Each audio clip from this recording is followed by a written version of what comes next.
Success or failure? Both cannot be measured in a single moment. They can only be assessed by yourself and in hindsight.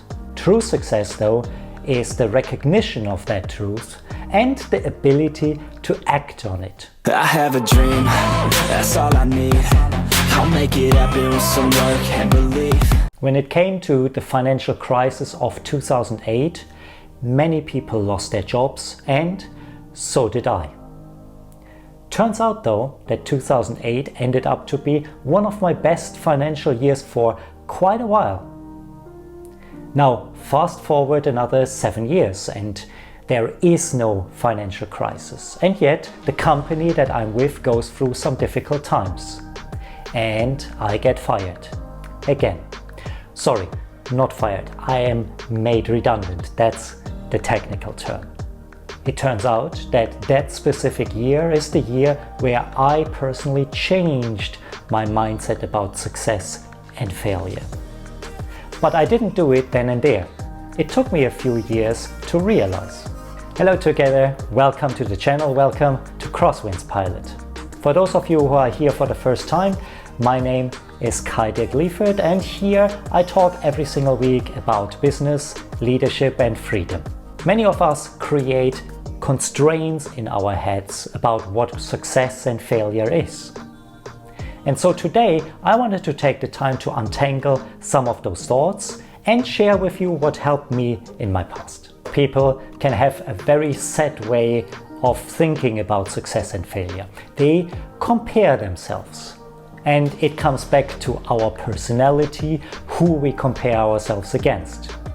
Of course, we can always find somebody who has more money, who is richer, who is more beautiful, who has a bigger house or a bigger car. And we compare ourselves to that standard, or we compare ourselves to the things that we see on Facebook, on Instagram, or here on YouTube, and we perceive ourselves as a failure. And then I know a few people who would like to compare themselves against those who they perceive as inferior. And they perceive themselves as being superior in intelligence, or in the amount of money they earn, or in the amount of knowledge they have. And you often describe that as a narcissistic tendency. And while that may portray a certain level of success on the surface, deep down there is a deep insecurity about their achievements. And again, you can feel like a failure. Finally, there are also those who compare themselves against their own standards. And I'll be honest with you, I used to be, and sometimes even today, I am that person. And of course, there is nothing wrong with comparing yourself against certain standards. And there is also nothing wrong with wanting to improve yourself on a daily basis. But the risk here is that you get stuck with criteria that applied to the past rather than where you are today. And I'll be honest with you, sometimes those thoughts come up, and it's natural that we sometimes get stuck in our past successes. But here's the reality. Number one, very few people actually care. I haven't changed my circle of friends since I changed my job.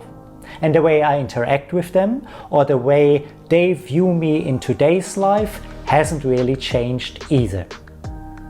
Number two, what I pursued in the past isn't necessarily what drives me in the present. And number three, I personally think it is actually too early to assess whether something is a success or a failure. Let me explain that last point. Sure, I do earn a lot less money than I used to before, and my time today is far more regimented than it used to be in the past. At the same time, I do have a lot more free time in a more structured way. So is that success or failure? Well, that depends. What am I intending to do with that time? Now, for me personally, I loved to start this YouTube channel. And again, you can ask yourself, well, is that now a success or a failure? That depends. At the moment, the channel doesn't have the 15 million subscribers or so that we see at PewDiePie. And yet, whether that is a success or a failure depends. It depends on what the purpose is for which I created this channel. What is the audience that I wish to attract?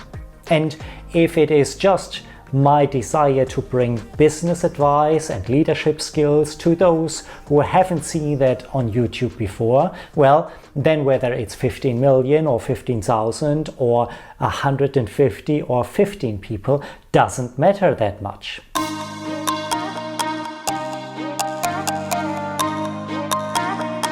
So if we are hardwired to relate success to comparing ourselves, why not do that in a more constructive manner? What elements of your life today are better than they were yesterday? Are you a little bit happier? Are you a little bit more financially free? Are you feeling a little bit more fulfilled by what you do today than what you did yesterday? And if the answer to any of those things is no, what are you going to do about it? True success lies in exactly this process, to improve ourselves towards the person you want to be, rather than a rigid set of criteria that other people portray onto you. And this criteria will help you navigate away from failure and towards success. Many of us go through pretty tough times right now. Unemployment is very high and the future appears to be very uncertain. Now this is an opportunity to ask ourselves, what person do I want to be? And start to develop those little habits that help us to grow into that person. Yes, it doesn't prevent us from dealing with the current situation. But the current situation will not be a failure. The current situation will be a stepping stone to become who you were meant to. And then not only do we turn failure into success, we also turn loss into inspiration. And when you want to hear more about that, watch the video that's on the screen right now. I will see you over there and in the next video.